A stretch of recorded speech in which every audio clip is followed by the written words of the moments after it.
Hey, Good News family, welcome to Now What, the podcast where we pull up a chair, talk through Sunday's message, and ask the question we're all thinking, now what? What do we do with what we just heard? And how do we actually live it out this week? So grab your coffee, your energy drink, whatever will keep you engaged, and let's figure it out together.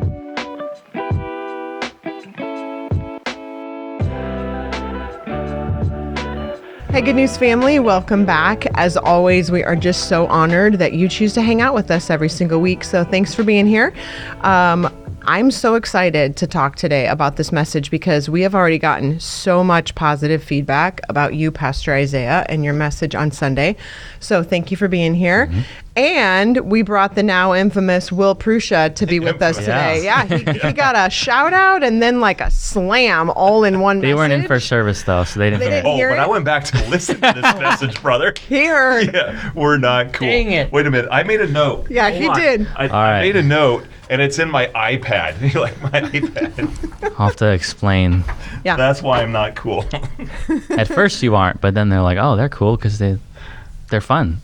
Okay, we do have, I think you said he's like, I don't know how old you said he was. How old are you? I am 60. Oh. Angela is not. She's several years younger than I, but I am 60. So you got that right. Got that right. At least, what is he? Wait, I think he's 60. He just had a birthday. Yes. So funny. Went to his birthday party. Okay, well, just tell us a little bit about yourself and like your family, how long you followed Jesus. Yeah. So I'm Will Prusia. As Isaiah said, we get the privilege of being, you call this directors of junior high ministry. volunteer director. Yeah, volunteer directors. Mm-hmm. I just say we're involved in junior high ministry. Yeah, we are blessed to be a part of that. So Angela and I are part of the junior high ministry here. I did never see myself as a director, but we certainly love leading. Mm-hmm. And we love junior hires, and that all goes back to who we are. First of all, Angela and I were teachers. We were middle school teachers, and we both loved that environment and working with youth of that age. And it really spills over to what we get to do here at Good News. But we also work with Teen Reach, and Teen Reach is for at-risk youth, primarily those in foster care. I'm the national director of camps at Teen Reach, so I get to engage with churches to develop more camps across the country. Mm-hmm. Once we have those camp programs in place, then Angela helps develop the mentoring programs.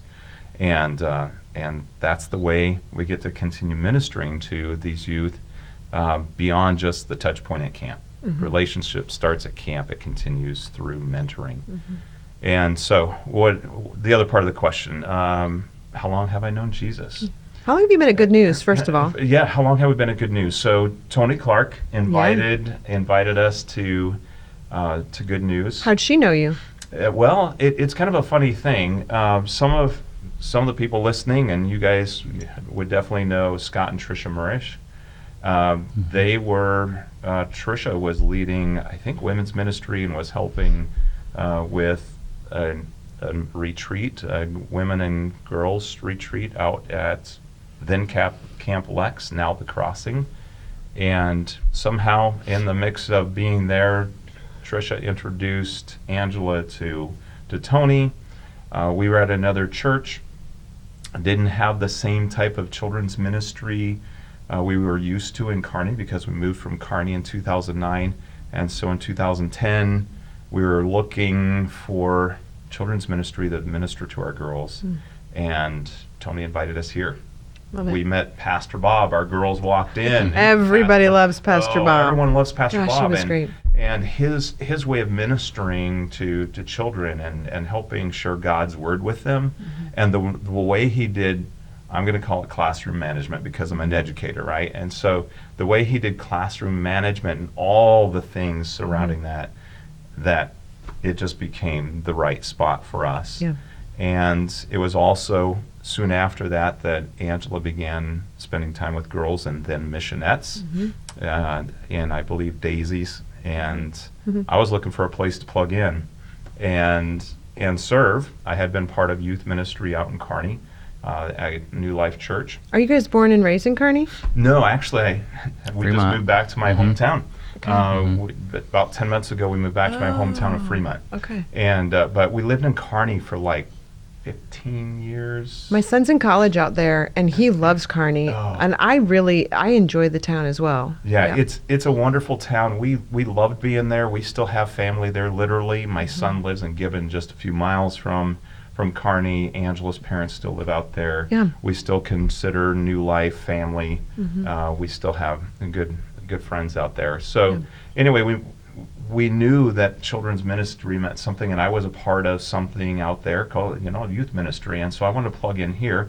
And, when a 40-something-year-old guy comes in and asks to be a part of youth ministry, that kind of like, sends up, in the Army we call it red flares, but we got a live one. Yep. Yeah, it's like, why would an older guy want to be involved in youth ministry? And it's because I walked through youth ministry with my son until we moved here just before he graduated. And so anyway, I've been involved with youth ministry since 2010 as well. So I love it. Here at Good News. Yeah. So you have how many kids? 2 kids? We have 3 children. 3 kids. Yeah, my son is older. We have grandchildren. We love it. Aren't they great? Oh, it's the best. It's the best job title you can ever have. So youth ministry here since 2010. Soon after we came here, but going back to my own faith journey, it goes back to. I always like to say it starts with the Avon lady. The Avon lady. You remember my story? Yeah. Which Avon, to current people, maybe would be like Arbonne. It's an in-home, multi-level marketing kind of thing, but it was like makeup and skincare and whatever. And the Avon lady, and if you were jewelry, Yes. and if you were successful in Avon, you would eventually drive a pink Cadillac. And that's how you know. Oh yeah, that's our how you Avon knew. lady was a pastor's wife. So she was not driving the pink Cadillac. She was not driving the pink Cadillac. Uh-huh. I didn't ever see her drive the pink Cadillac, but she may be now. The Avon lady is in heaven. She was the pastor's wife of a local church, and she came in, and I like to say that she was doing more than selling Avon or cosmetics. She was peddling Jesus. And, love it. And she and her husband, Pastor Jerry, he's still with us, and I got to see him recently. And always when I'm in that part of the country, I will even drop in for a service just so I can see him. But that's awesome. they were kind of the hounds of heaven. They pursued our family. My parents had radical salvation. Deliverance from smoking, since we were talking about that just before we came on the podcast. But anyway, through that, my dad led me to Christ when I was 10 years old. So, did your parents continue to follow Jesus through your lifetime? They did, yeah, and that's been part of the legacy. Is that my dad came from a very, very dysfunctional background, abuse in this late season of life for him. Just a lot of that is coming back up, and so it's. The transformation of my parents and their faith has changed the family tree. I think those were some of your words on Sunday, was change your family tree. And that happened in our family. And I'm praying that will be continue to be the legacy that Angela and I get to set for our own children, our grandchildren, and then also hopefully we can be a part of that here at Good News. Yeah. It's a very easy transition then into your message, PI, from what Will was just saying, because it is why of all the scripture you gave on Sunday, Judges 2 is like, it's my favorite in there. Like you can't, if we don't get this, then we're not paying attention, because in Judges is when they said, when you kind of summed it up of when one generation is missed, it affects every other generation after it. Yeah. The flip side is also true. When one generation is taught who God is, it can affect every generation after, because even if there's hiccups in the mix afterwards, there's remnants, and the Bible talks a lot about remnants that carry through, where then another generation can be, back to like overload following Jesus and not just a remnant. So it's just the weightiness of the responsibility that we have with our faith to pass it on not only to biological children, but for everybody to grab onto. I say it all the time, but I didn't get saved just so that I have a spot in heaven. Like, it's really selfish of me to think that I'm good, or I'm gonna get fiery, but I'm gonna serve in kids ministry while I have a kid in kids ministry, and then I'm good. I did my time. My kids are grown. I can just coast into heaven. Tap out. I can't, right? I can't do it. I'm jumping ahead, but the impact of we're one generation away from no one knowing God is a weighty responsibility that we must all take seriously.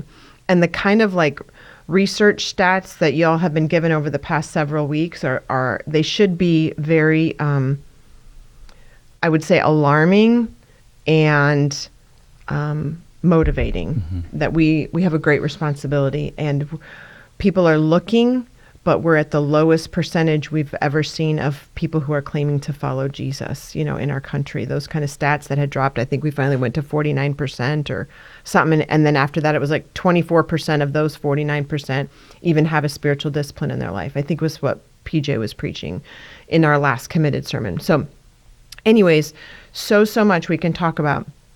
I often have notes here just to keep us so I don't forget things, but I feel like the overall points was just recognizing that we have a responsibility so that the next generation knows who Jesus is. We have a responsibility as parents to our biological children, but also as human beings to the next generation spiritually. And that doesn't necessarily even mean the way I hear this message after reading through it several times is, yes, physically younger than me, but also spiritually younger than me. I have a responsibility, especially too, if they're first generation, they have nothing. I mean, I think of my parents, you think of your parents being first generation. If it weren't for the people who were willing to stick it out with them, I would never know Jesus. And that is a huge responsibility. So Will and I have talked a bit offline, and he was just kind of telling me some things he heard in the message and some things that maybe we could talk about. So I think rather than like, let's point by point hit this message, I want to just like set you free, like go for it. What's something that we talked about offline that you'd love to talk about today? Oh my goodness. First of all, Angela and I don't have to be cool. Listen, because he thinks he's going to be cool forever. There's a point. You ain't no longer going to be cool, I'm telling you. Well, that's what I love about you guys, is you're not walking in with your pants sagging down, knowing the latest rap music, trying to be relevant, but you're just loving people, giving fist bumps, using your dad jokes, like just being present, and the kids love that. They don't need somebody who's going to look like them. They need a father, a grandparent kind of figure. So I think it's a good thing. It actually works against us. When we try to look like them, they're like, what is wrong with you? Yeah, just be yourself. Just realize how old you are. Would you please, like, stop trying so hard? And it just works against us. So you can be as cool as we can be safely, I think. Yeah. I think there's a point to that we don't need to be cool. Need to be relevant. We need to be loving. I think we need to be knowledgeable, though. And so I subscribe to something called the culture translator. And it's just understanding what's happening with youth culture, and maybe even know some of the slang. I shouldn't use the slang. I did one Sunday. One of the kids is going, what? Thankfully, it was just a very small group context. Like, meaning you used it and didn't know what it inferred? No, I knew what like, how did you know that means? Why do you know what that means? How do you know what that means, Mr. Will? I love it. Dude, I am making sure that I know what the things you're talking about are really referring to. I'm going to interrupt you really quick to make sure, parents, that you heard that. I think every parent from probably 4th or 5th grade on up, you need to be a follower of the culture translator. Go look it up online. You'll find it. And it is so helpful. It does let you know trends in slang and things. You wonder why people do 6-7. It's like things like that are there. Words that we use that are like, your kids are inferring things that you don't know what they're inferring. Or that's a slang dictionary. And then this last week was also emojis. it's like, oh, wait, that doesn't. There's a lot of that secret smile conversation. Doesn't really mean exactly Yes. what you think it means. Yes, So, yes. So at it's least really that's good. mine. So, And Culture Translator is an extension of a ministry called Access. yes.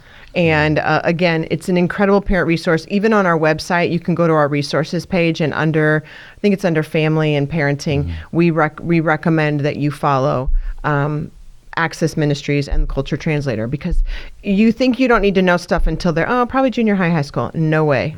No way.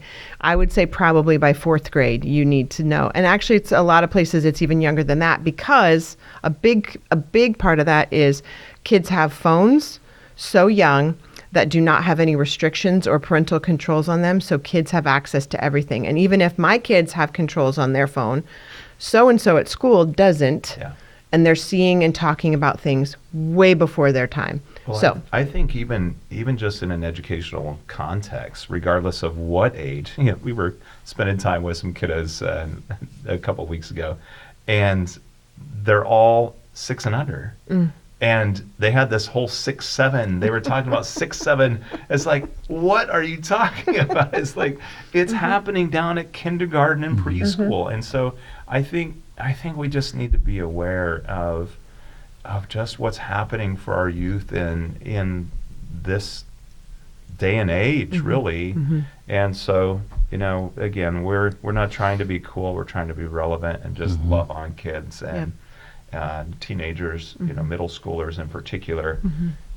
So anyway. Yeah. What I love too about that is with like Will and Angela and and Pastor Isaiah, and then people that Pastor Isaiah has put in place is oftentimes middle school and high school, you as a parent do not have the strongest voice in their ear at that time. And you can be saying things and they are rolling their eyes. You're so dumb. You don't know anything. But these guys can somehow uncool 60 and super cool relevant youth pastor can say the exact same things you're saying, and suddenly they could hear it. Yeah. And that's just life. You did the same thing to your parents, and their kids are going to do the same thing to them. So it's why it takes all of us in all of our different seasons of life to speak into the kids, because they will hear it, and we can trust and know that the people that are ministering to the kids are following Jesus and are speaking truth into them. That's why you're so important. There's another book called Strong Enough to Last. And statistics just inform us. They're not always accurate. Sometimes it's just correlation versus causation. But I think one thing that the book mentions that I found really helpful is the need for multiple adults that you trust to be voices in your kids' lives. It can't just be you. I think it said resilient disciples of Christ who grew up who grew up and still followed Jesus had a couple different things that were happening, and there's 3 or 4 adults in their life who are godly people who are examples. A couple other things was like they serve in the church regularly, they're attending age relevant ministry of some sort, but it's all kinds of stuff.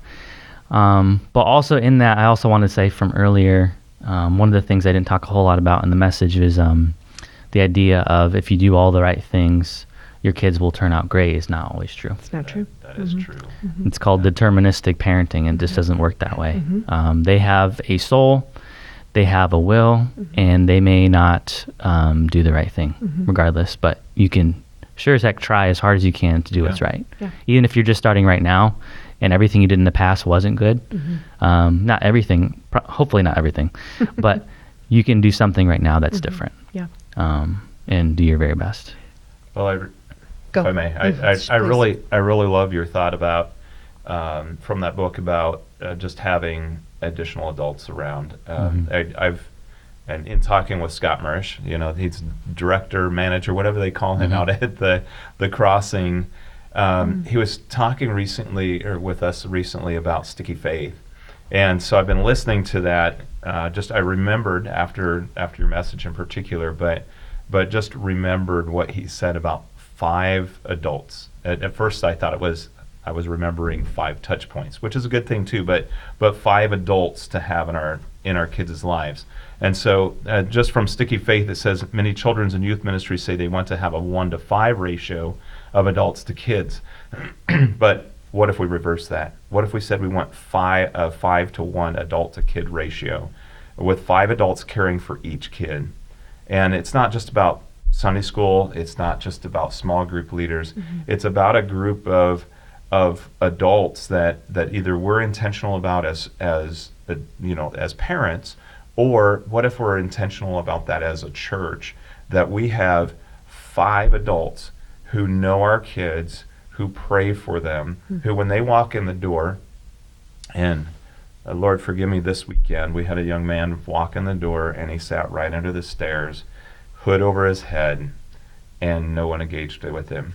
I didn't even engage with him. I know who it is. I should have gone up and at least said his name. But anyway, the whole idea is to have 5 adults who will look and say, hey, Isaiah, I see you, basically. Hey, Tonna, I see you. And imagine what that would be like if 5 adults in Good News Church knew the names of just one student. And every student had 5 adults in our congregation, in our body of believers who say, hey, I see you, I'm praying for you. And then they can also be a resource for parents to help them walk through and walk through life in different ways and to mentor. I think there's a lot, just to jump on that together with the 2 books kind of dovetailing together in that perspective. So, and that takes intentionality. Like I was looking at, just last night, Emily and I were looking over some of our family practices. So we want a coming of age sort of dinner. So for the girls, having a nice dinner with some of the adults that we want or we trust in her life to come in. And one of the things that she saw was writing a letter to that young lady of what they see in her, what they see for potential in her, and just reaffirming God's identity for her. For the men, I've heard some people say they'll invite some men around a campfire, and the men will just pray over that young man at his coming of age, whatever that's 14 to 15, 16 years old, and just reaffirm. And they also can picture in their mind, like sometimes when I'm just worshiping, I'll picture in my mind certain people in my life. I'm like, that's a man of God. That's how they worship. That's how I'm going to worship. So you're just picturing in your mind someone who's like Jesus. What would I do in this situation? You're giving him opportunity for that. I love it.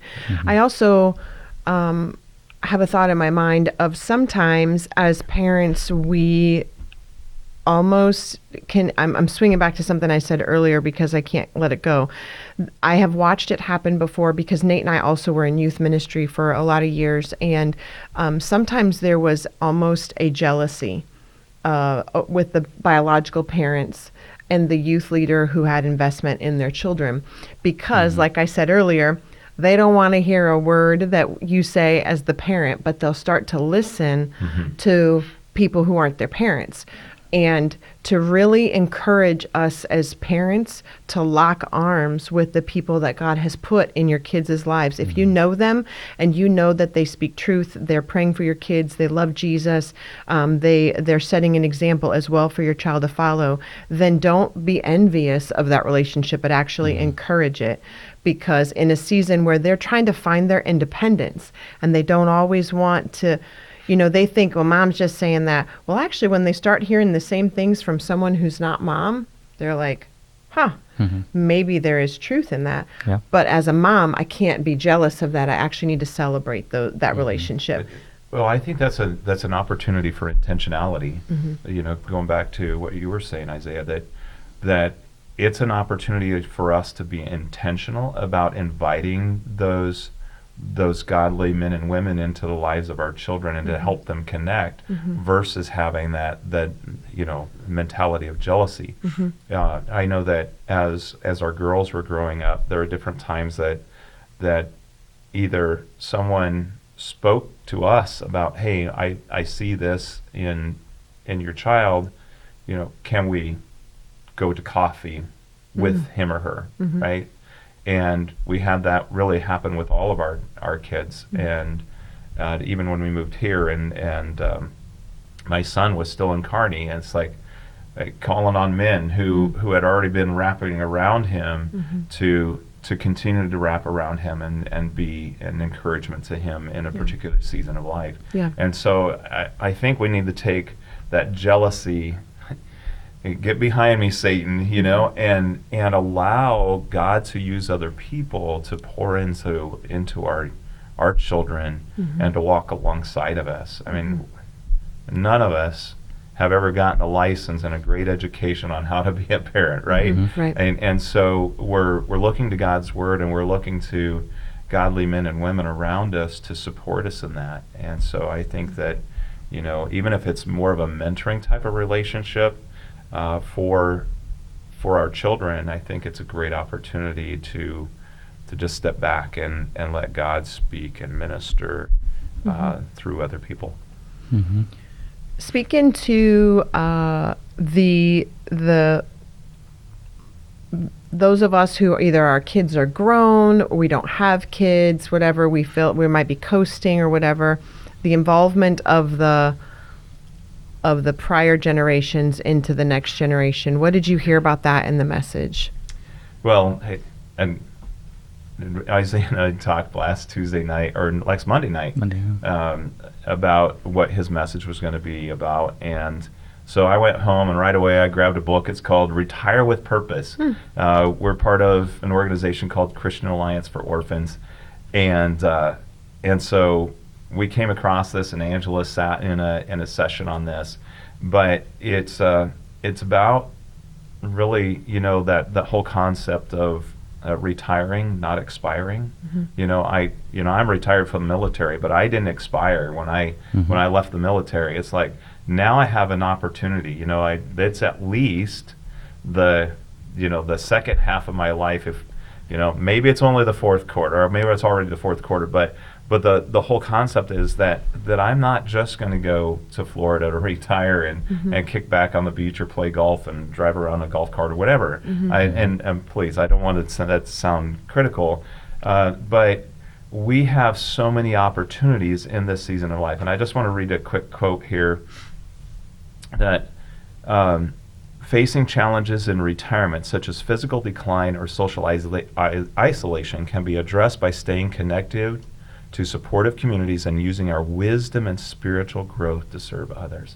I think that's where we really have the opportunity. So through volunteering, mentoring, wraparound grandparenting, and I feel like Angela and I are really blessed to kind of be in that aspect. We have our own grandchildren, but we have some other children who are about the same age that we get to be a part of their lives. And participating in outreach programs, we can find renewed purpose and fulfillment. And it's a shame if we have strength and energy, and actually we find greater strength and energy and vitality by being involved versus sitting back and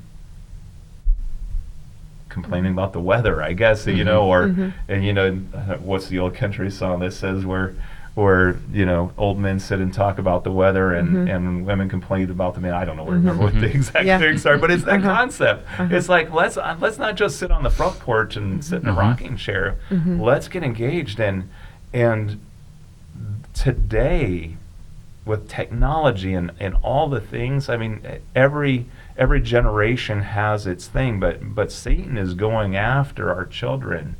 It feels like greater, maybe just because I have a greater awareness than it feels like ever before. And so I think that we, in their season of life where we can be retired, that we need to think of that as being retired, and we get to do more things because we're probably empty nesters. We may have more resources. And I mean, if we're retiring, it means that we've probably saved appropriately, and God has blessed that. And so now we have some more resources, certainly of our time. And so why not get involved in greater ministry and in being one of those 3 or 4 or 5 adults who are part of our children's lives to really be a blessing, I've had many people in retirement age who are not necessarily retired. I want to point that out too. You don't need to be retired. It's just that's an easy way for us to address maybe an age over, 50 or 55 of people start to pull back and say, I'm done. Because there are plenty of us who are working jobs still or whatever, but you can still be plugged in. You can still be influencing the next generation.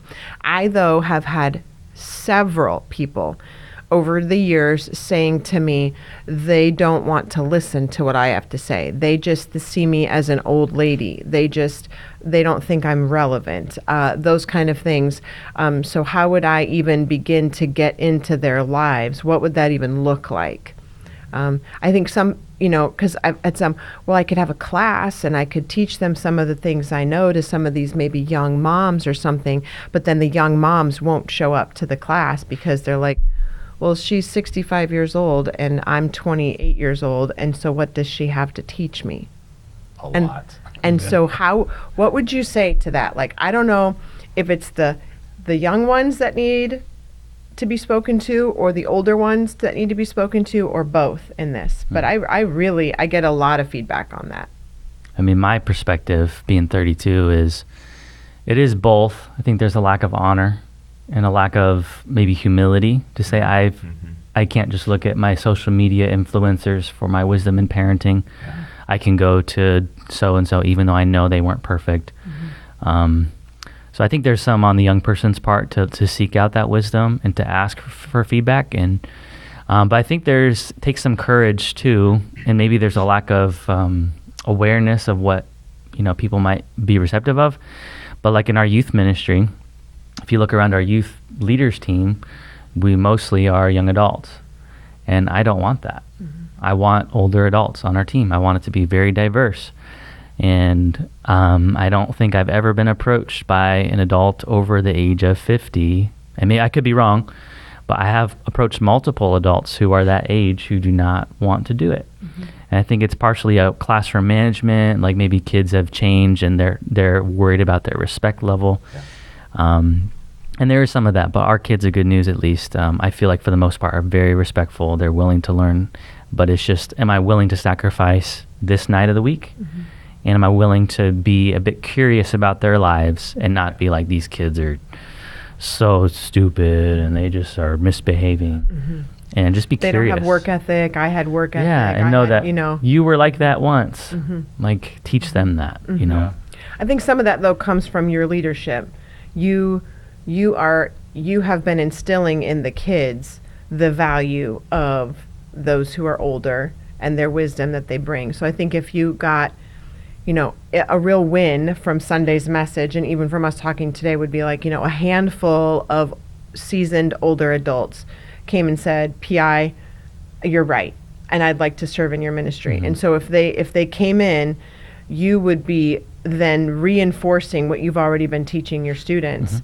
And they're set up to already know how to honor us if we came in. And you can't walk in and demand, you must respect me. No. Very disappointed very quickly. I think presence alone and the way you approach students really kind of helps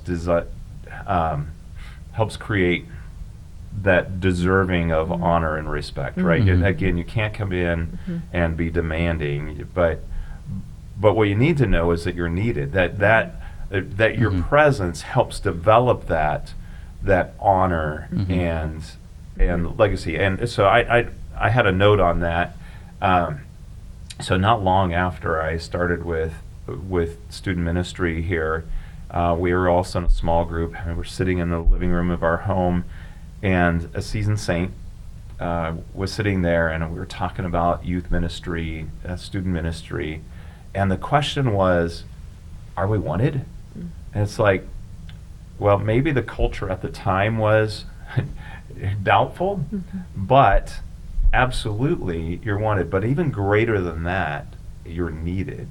And we have a responsibility to be, even like the Avon lady, sharing Jesus, not just whatever she was good at, like selling cosmetics, but just loving people, allowing yourself to be a conduit of Jesus, and just loving on students. And you're needed. I know I'm needed. I'm 60. I know that I just have to be relevant. I don't have to be cool. I don't even want to pretend to be cool, but I want to come in and I want to love on students. And I tell our junior hires in particular, I love you guys. Man, I just love being with them. And I think the more we're with someone, and I hope we're finding this with spending time with our spouses, that when we're spending time with someone, just like when we're spending time with Jesus, we fall in love even more with those individuals. And so come spend time with our students and see how much they need to be loved, and how much you're going to love being with them. The energy is amazing. It's energizing, just their presence. Going back to an old sitcom, what is it? Everyone Loves Raymond. And Frank, smelling the youth, inhaling the youth from the grandchildren. It's like, man, being around, it's like, oh yeah. So funny. Youth definitely have a smell about them, a scent about them, an aroma. It smells like teen spirit every time you walk in the room.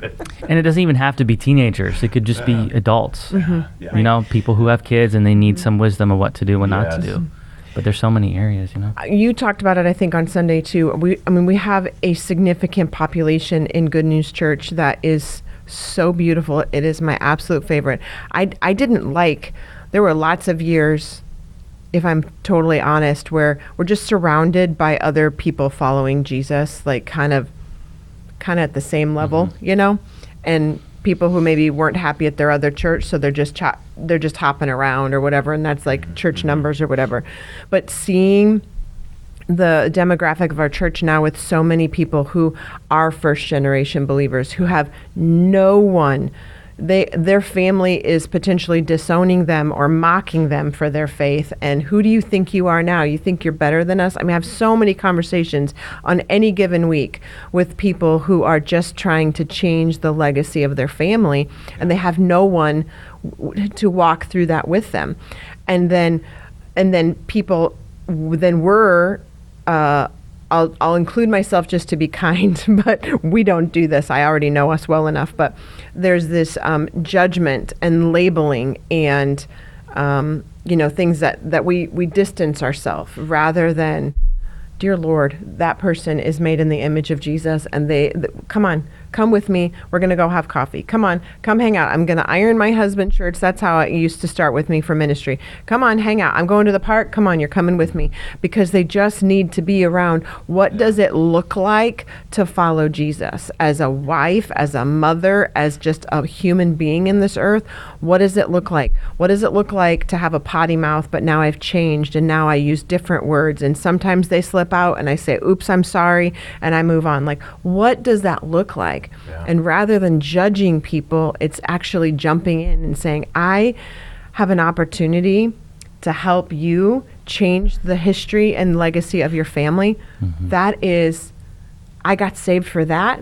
That is such an honor. Like, I don't want to miss that. And that's what I want the heartbeat of our church to be, of those mature followers of Jesus. You aren't just full of yourself. You're actually like, the honor to like, come on, let's do this. I'm far from perfect. I'm going to let you down. I'm going to say some bad advice probably, but let's just go to the Bible together and learn how to do this. Yeah. I didn't share this in the message very much, but it's one of, I think, the best pictures of what Jesus through Paul pictured for the church. It's in Titus 2, but I wanted to read this because I didn't go in depth in this, but he gives instructions to how to disciple people who are younger than you. He says, you must teach what is appropriate to sound doctrine. Teach the older men to be temperate, worthy of respect, self-controlled, and sound in faith and love and endurance. Likewise, teach the older women, so Paul's telling Titus to teach this church, teach the older women to be reverent in the way they live, not to be slanderers or addicted to much wine, but to teach what is good. And then they can urge the younger women to love their husbands and children, to be self-controlled and pure, to be busy at home, to be kind, to be subject to their husbands, so that no one will malign the word of God. And then he says, similarly, encourage the young men to be self-controlled, which only gives them one direction, which is interesting. They must have been lacking a lot of self-control. And it fleshes itself in so many areas. Yeah, and then he says, in everything, set them an example by doing what is good. In your teaching, show integrity, seriousness, and soundness of speech that cannot be condemned, so that those who oppose you may be ashamed because they have nothing bad to say about us. And so it's just such a good example of, if you're an older woman, teach younger women. If you're an older man, teach younger men. Yeah. I think it's great. I've talked a lot about middle schoolers and students, but what about, young men, young women who are in their 20s? They're, college age. Where is it that, in reading Sticky Faith, where is it that most of the kids, most young people are no longer following Christ? It's because they get to college and they don't know how to connect with the church. They need someone to wrap around them. And I would just thinking of our auditorium as you're talking about, our body here. It's like the young adults sit on the right side of the sanctuary as you're facing the front. And it's like, how many of us are really engaging with them? How many of us are encouraging them? They may have come through our student ministries, or they might be a first-time believer who's struggling. They may have come through Chi Alpha or another college ministry. It's like they came to know Christ, and that's totally different than where they grew up. They may have grown up in either unchurched or in another denomination, and coming to some place like Good News and is like, well, that's strange. That's and you're what? And you're no longer going to be part of, our family faith and whatever that was. And so how can we come alongside of them as well? I think it is a beautiful thing to be around people your age. Yeah. And that's what we do since kids are young. You put them in a class with people their age. Yeah. But I think the downside to that is they get so used to only relating to people their age that they don't reach out. And in church, we do the same thing. Yeah. Kids, junior high, youth, young adults. But I think there's small ways, like I see Tom and Jen Boyer walking around the room on Sundays and introducing themselves to whoever's there. And I will have to be intentional. I'm on the young adult side. They want to talk to me. I want to talk to them. But I have to look across the room, and there's some people who are gray hair sitting by themselves, and I have to intentionally go and introduce myself. And I find I have some things in common with them. And so it takes some intentionality. And might have to start those conversations with just small talk, but it might turn out to, hey, let's go get coffee or come over while we're making this for my grandkids. There's opportunity. It just takes intentionality. Yeah. I think, I talked about, the 5 people in, for our students, and it's certainly we're talking about not missing a generation. But I think how important is it for us to have someone who sees us when we come in on Sunday mornings, and someone who's going to be intentional to maybe step away from the young adults or away from the students and connect, because we want to know a name. Names to me are really important. It's a part of our DNA with Teen Reach is even knowing the spiritual meaning of a name, but putting a name and a face, and then greeting that individual when he or she comes in the door, or when we see him or her in the sanctuary, and walk over and intentionally say the name, welcome him or her. It'll take a few times to remember names sometimes, but I've heard time and again that because I remembered someone's name, that it spoke to them, and I pray they're still here. I don't always get to see everyone, but yeah, I think it's important, regardless of where we are generationally, to be intentional. We all don't have the gift of woo or the strength of woo, but and going out and winning others over. But I think we can still be intentional and ask God to give us the ability to get out of our comfort zone and go and be intentional. And work past our limitations. I think of a story of one lady here. I'm going to say she's probably 70, 71. And she always greets people who come and sit in the section that she sits in, always. And she carries the little tiny notebook Oh. And she writes their name down and something important about them so that next week she's like reviewing her notes so that when she sees someone. So you or I would use the notes feature on our phone and like put somebody's name. But even now I'm thinking about it, I'm like, I've wanted to do that for so long because I'm getting to a point where I'm forgetting names. I'm like, you meet a lot of people and I just don't have the same sharpness. And I'm like, I used to know everybody's name and birthday and phone number and whatever. Now I can't do it. But I'm reminded of her story and like, man, I need to be doing a better job of stepping out of my comfort zone, getting people's names and remembering them, because there is something even earlier today. This is going to sound so cheesy. I cannot believe I'm publicly saying it. But you were speaking earlier and you said my name. And to me, when people say my name and say it correctly, I literally say, he knows me. Tanya. Oh, Yeah. stop it. Like, literally, I'm like, if somebody actually knows how to say my name and uses it confidently, they know me. Yeah. And so how much do other people feel the same way? Yeah. Of how important it is that you saw me and you remembered my name. Like, that's an important thing. And then how much influence, again, like you were saying, stepping out. I'm even thinking of the placement I usually have when I'm sitting in our pew of, it's not super easy for me to get out and around. Well, maybe I need to have a conversation with my family and say, you know what? I think I kind of want to sit. Well, my husband's Toward on the back, by the way. I heard the conversation. Oh with my gosh. Kelly, how many episodes ago? Yes, like when my kids come in late, I'm like, you guys don't come in late. People close their eyes worshiping and they open it, and now there's a brick wall in Giants. front of them of giants of like they can't Giant see. men. But yeah, like figuring out how can I get and listen. There's plenty of people always sitting around me that I don't know and that I can know their names. And there's places and times for being intentional. The few minutes before service, the few minutes after service. There's a way, and then you can start being intentional. And over time, even my friend I was talking about, who's in her 70s, then she's developing relationship with them, and then maybe it does like after 3 or 4 Sundays, it's like, we should grab lunch after church. Yeah. Or what if you came to my group? I host a group on Thursday mornings. Those kind of things that can happen because you were intentional about it. And I think that's what this message is really about, is recognizing our responsibility to be intentional with our relationship with Jesus, that he's important and everybody deserves to know him, and he deserves to be known by everyone. Absolutely. Something that serves as a reminder to me as we read another book as we were getting ready for the first of the year. But it talked about everyone being an image bearer.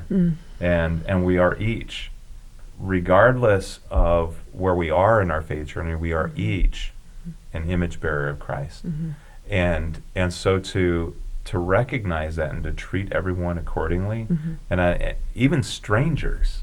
The author of this book talked about having a layover in Chicago, and it was a long enough layover that he just walked all the terminals, all the concourses, and he'd walk by and say, image bearer, and in his mind, but creepy. Image bearer, weirdo. You got $1? Do it. Image bearer. Say it in your mind, not out loud, people.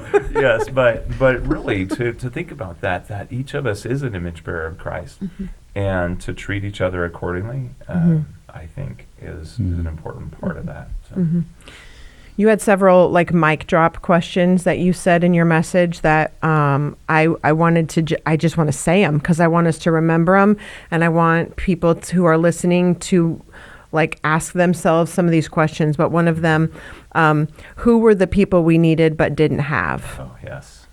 Yeah. Who would you be today without the people who reached down to you? I mean, I think about that all the time. I talk about them all the time. There are a handful of people who, without them, I would not be where I am in my faith journey. And included in that are my own parents and the example that they've set as first generation believers. Now, my dad walked completely away from his faith, and he is in end stages Alzheimer's, and I can't have a lucid conversation with him.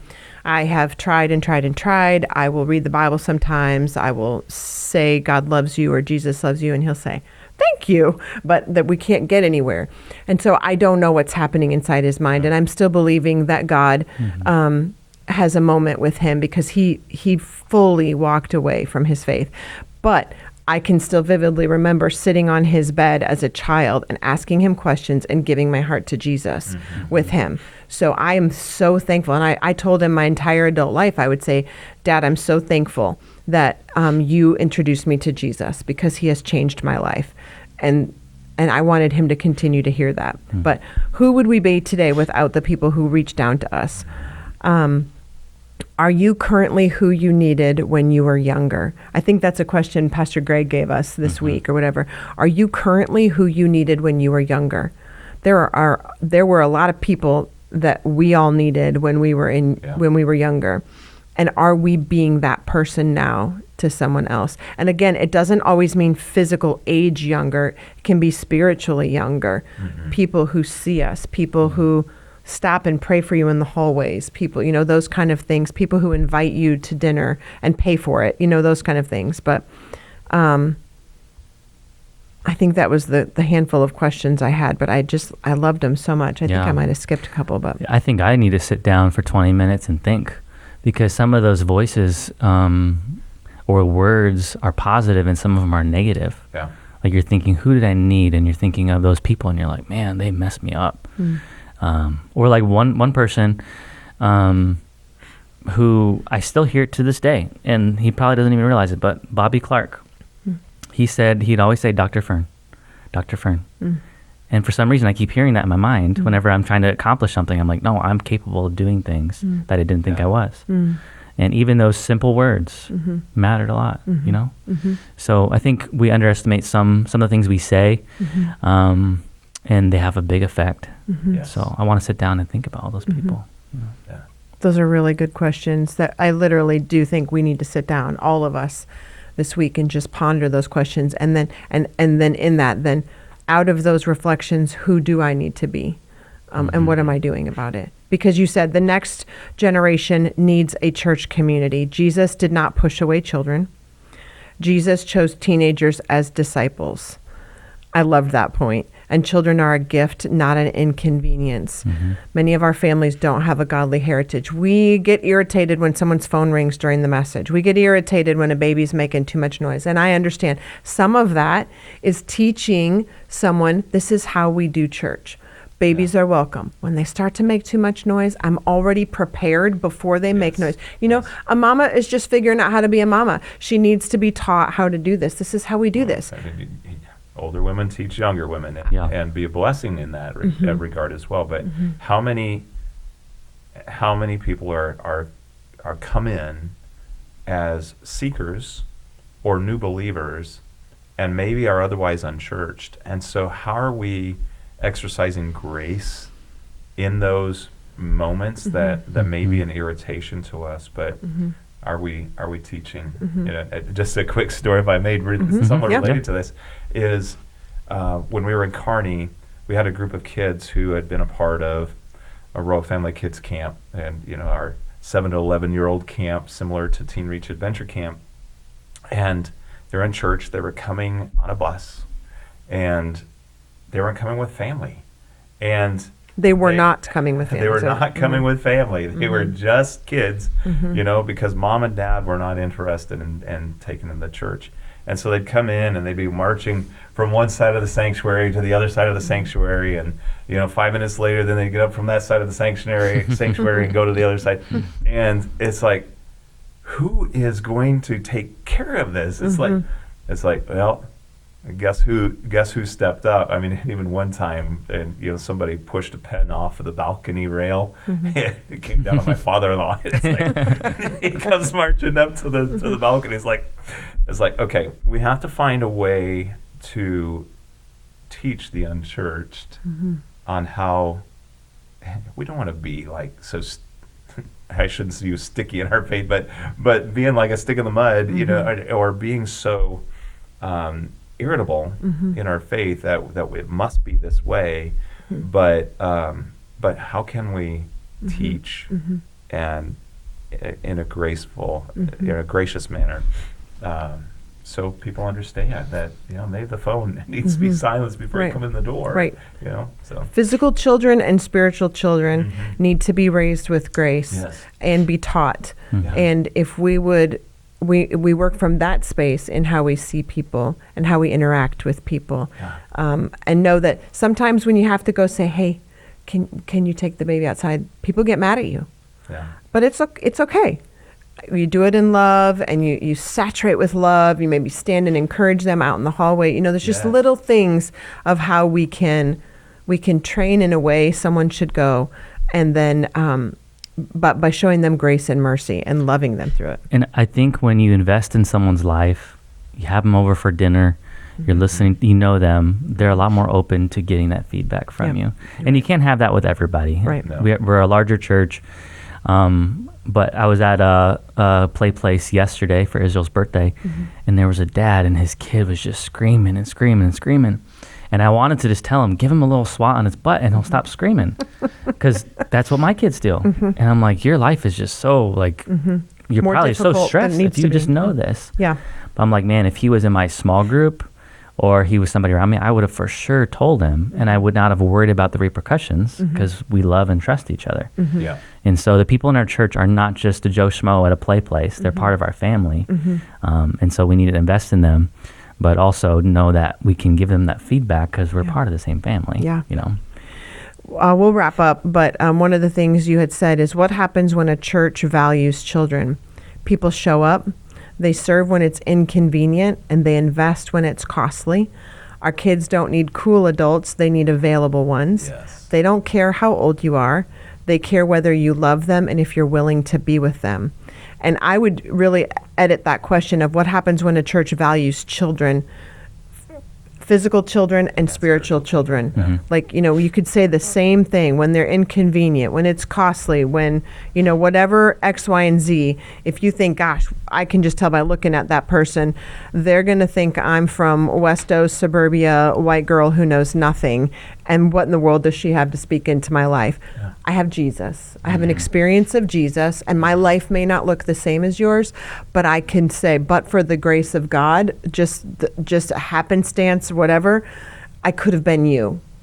So there's no judgment here. We're just both people trying to figure out this life. There's nothing. I tell people all the time, there's no shame in your story.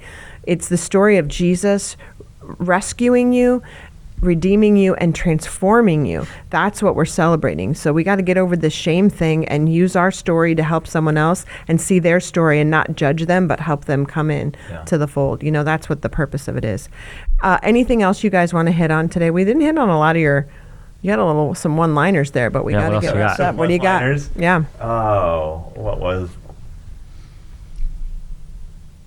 I don't know. I shared a number of things. I guess that the final thing I have on here that Angela and I were talking about even this morning was just, and it kind of relates to the just loving people and have fun in it. And I'll just relate it back to the 55 plus community and the value of that, and that can be spiritually as well, but just have fun. And so the story is of Grandma Maryland at one of our camps. And it was boys camp, and we're all at the top of this hill, and there's this homemade slip and slide, and Grandma Marilyn, she's in her little one-piece swimming suit. She comes up to the side of the hill, grabs a donut, plops down on this donut, and goes down the hill. But as she's doing that, she goes, "The pizza's faster, boys," and gone is Grandma Marilyn. But how many times do we have that opportunity to just have fun and share fun things in the faith and say, hey, the donut's faster, or the pizza's faster, actually, is what she said. The pizza's faster, but what about an instruction from the Word, or mentoring someone along the way? And Grandma Marilyn's one of our great mentors out in Erie, Pennsylvania, but how can we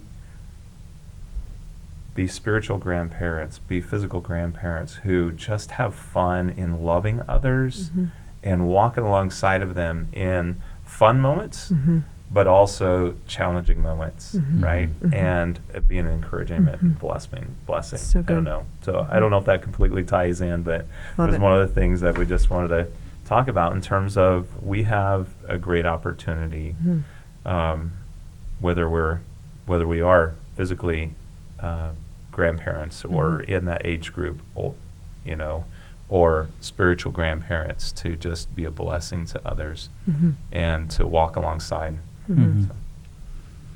So.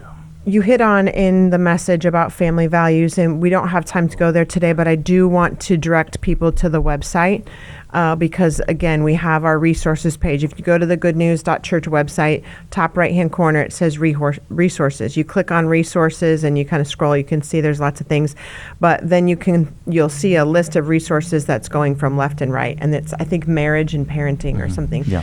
And you click there and you can see so many resources, and there's some books in there that Pastor Isaiah and Emily introduced me to about family values.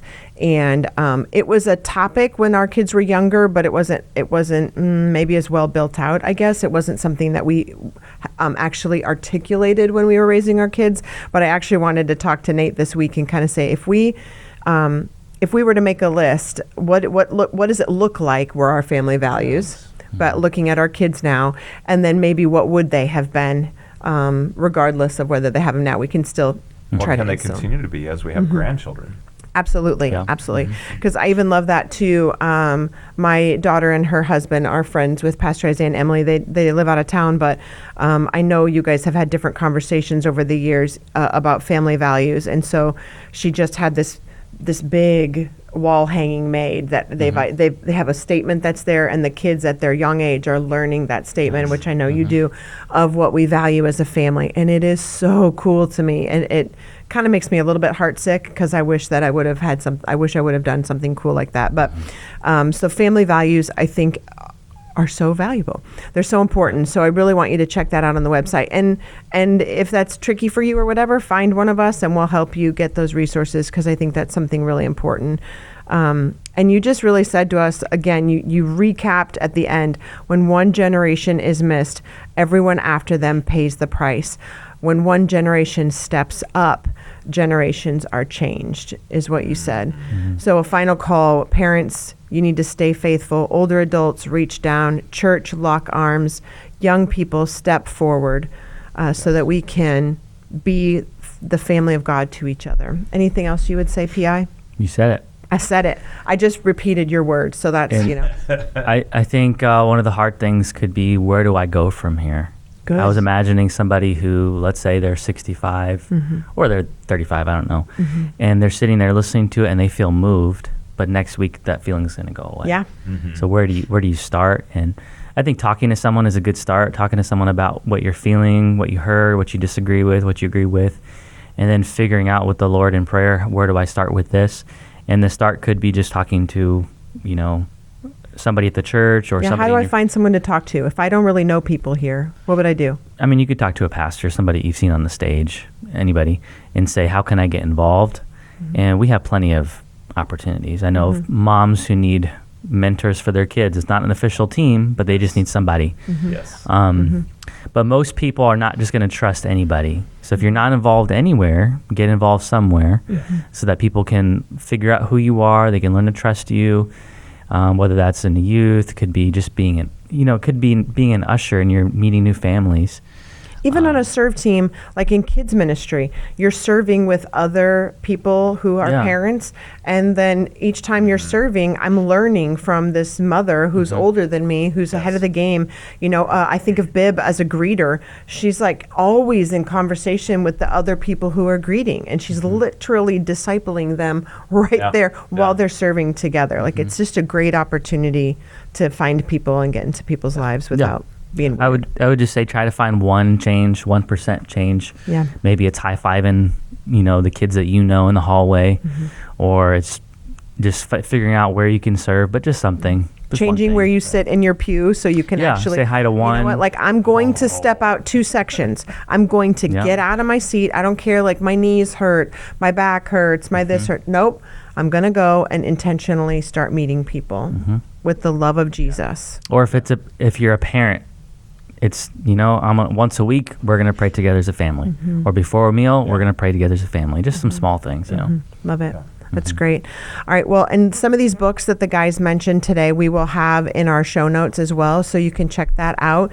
Remember, if you have questions or you have ideas or need ideas, or you have kickback on something we've said or whatever, you can always email us at podcast@goodnews.church. We'd love to hear from you, and we do answer. So reach out and lock arms with the church, and let's see what we can do here at Good News Church to really reach the next generation. We love having you guys. Hope you have a great week. Thanks, Will, for being here. We'll chat again next time.